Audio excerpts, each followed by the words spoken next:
creative way to present it. But generally speaking, I always start this with my Algebra 2 kids anyway by talking about where the, on your parent graph, where the transformation is written.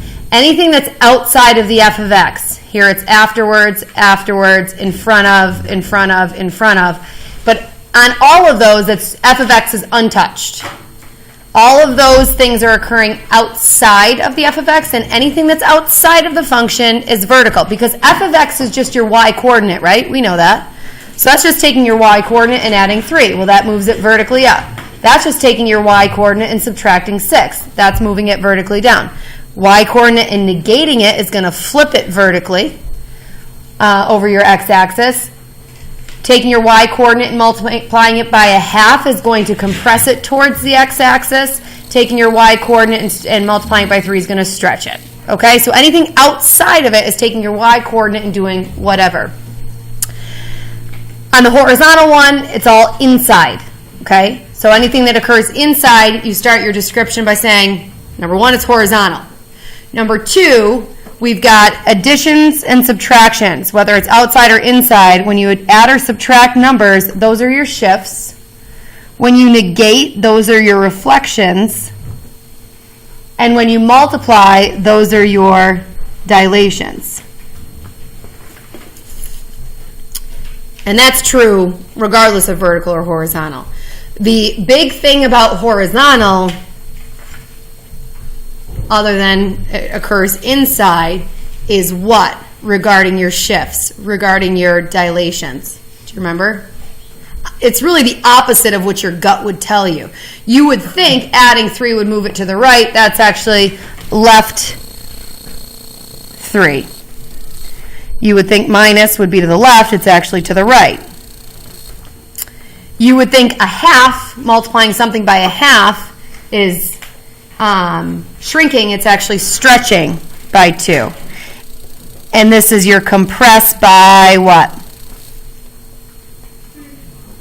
1/3. We reciprocate because it's always weird. So stretch by 2, we reciprocated the 1/2. So this is a little bit different because when it says x plus 3, you're not actually adding 3 to your x coordinate, you're subtracting. When it says x minus 6, you're not actually subtracting 6 from your x coordinate, you're actually adding 6 to it. The 1/2, you're not actually multiplying it by a half, you're dividing it by a half, which is multiplying by 2. And on this one, you're not actually multiplying it by 3, you're dividing it by 3, which is the multiplier of 1/3. So, and then reflections, there's no way to really do that backwards. It's just a reflect over the y-axis, yes?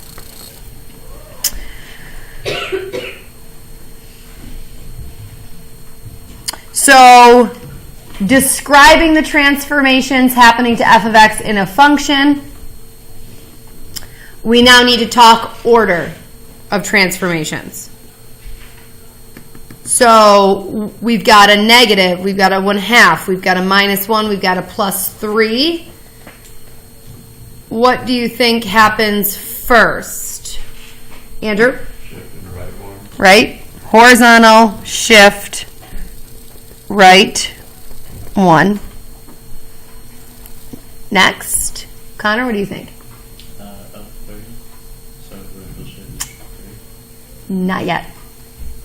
Think order of operations. If you knew this number and it was negative a half times something plus 3, what would you do next? You'd multiply it by negative a half. Now, that's a little tricky because with the negative and with the 1/2, there's actually 2 transformations wrapped up in that coefficient. The order of those 2 transformations totally does not matter. So we can do the negative first, and what would that be, Connor? Reflecting over x. Right. You'll notice that every time I start my description, I'll say horizontal and vertical, even though sometimes it risks being redundant.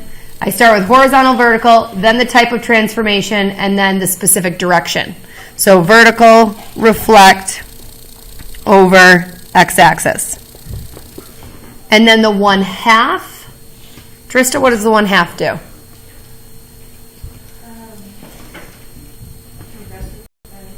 Okay, horizontal or vertical?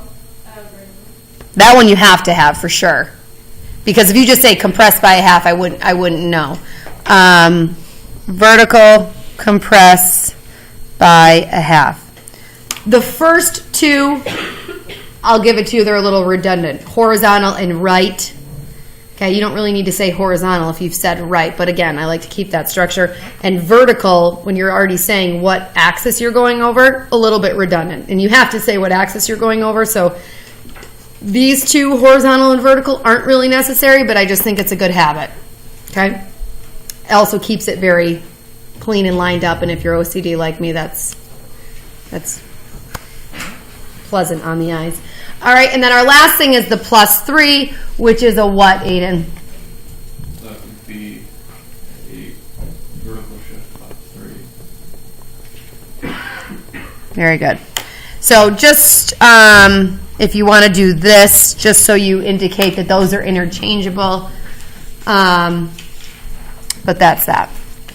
We do not have a handout on graphing of functions. We don't have time for it. But if we just took this one equation, for example, and oh gosh, who knows? Let's pretend it looks like a parabola with a vertex at 2, -2, a root at 0, and a root at 4.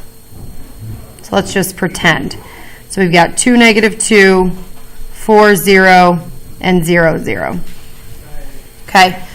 Now, if you were to bring that image through all of those transformations, there's two ways you can do it.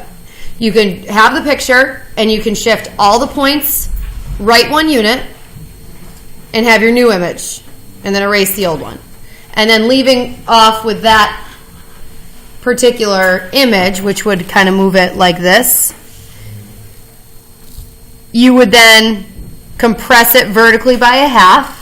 So everything would compress down a half, so it would kind of almost look like it got a little wider. You'd then flip it upside down, which would do something like that, and then you would shift it up 3. So it would end up looking something like that. The tricky part about that is that then you're graphing 1, 2, 3, 4, 5 different graphs. Very confusing, right? Versus taking your critical points, like starting with 0, 0, 2, -2, and 4, 0, and slowly taking them through each transformation.